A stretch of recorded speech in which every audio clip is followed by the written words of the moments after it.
Tov, I'm Stephen Ben-Nun and you are watching Israeli News Live.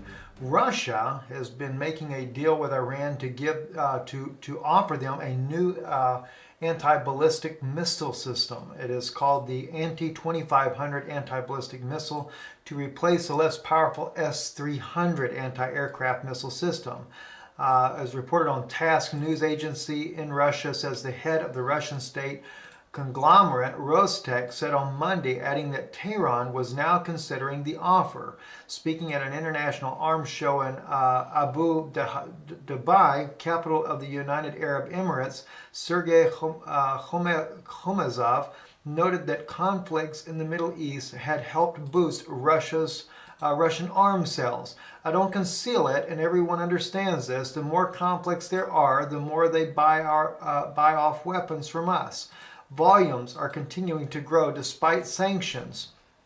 Mainly, it's Latin America and the Middle East, Chemozov told journalists. As far as Iran is concerned, we have offered the Anti-2500 instead of the S-300. They are thinking no decision has been made as of yet, but this missile has a tremendous capability of not only knocking out aircraft out of the sky, but also defending against incoming artillery as well.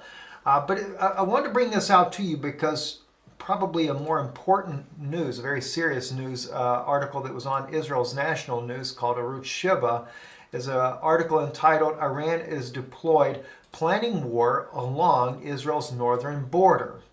The article reads here, it says, Iran has built an active front from Israel's northern Mediterranean border adjacent to Rosh Hanikra all the way to the Golan Heights. The goal is to undermine and wage war against the Zionist entity, as they call them, with conventional powerful military means from within Lebanon and Syria.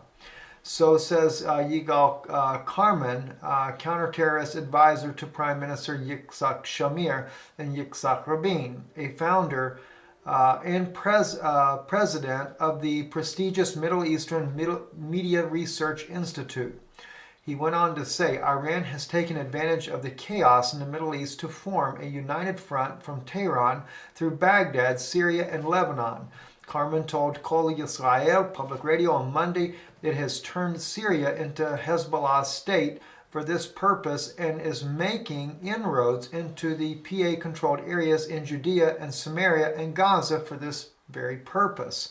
Carmen and his memory colleague Yael Yehoshua publicized a 10-page treatise on the topic last week, but has received relatively little publicity.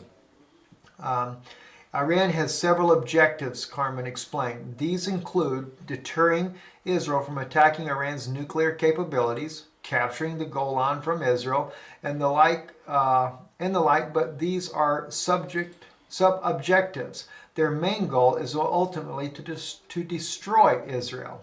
He said that what must be done now is at least to sound the alarm. During the Yom Kippur War, people saw the threat before then, but many people didn't want to say anything.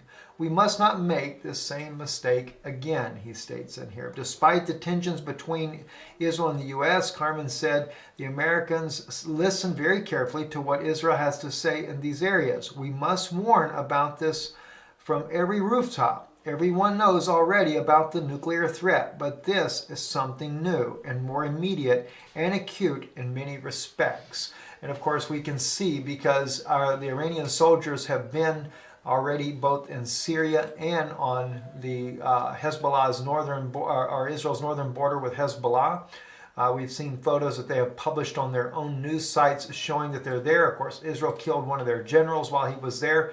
And it is obvious that Iran is working with Hezbollah as well as possibly the Syrian people in order to do an attack on Israel's northern border, something that we believe will definitely happen in the not-so-distant future. But God may not intervene quite at the very beginning, but he definitely will intervene on this war, and he will turn the tide completely altogether. And this is when we expect to see after this massive outbreak of war, because it may go much further than that. Russia may deal heavier over Europe, the EU, regarding Ukraine and the crisis going on there. We may see the United States get involved in this conflict as well, or in another conflict as the nations are rising against nation and kingdom against kingdom. It may just come into an all-out, basically like a World War III scenario.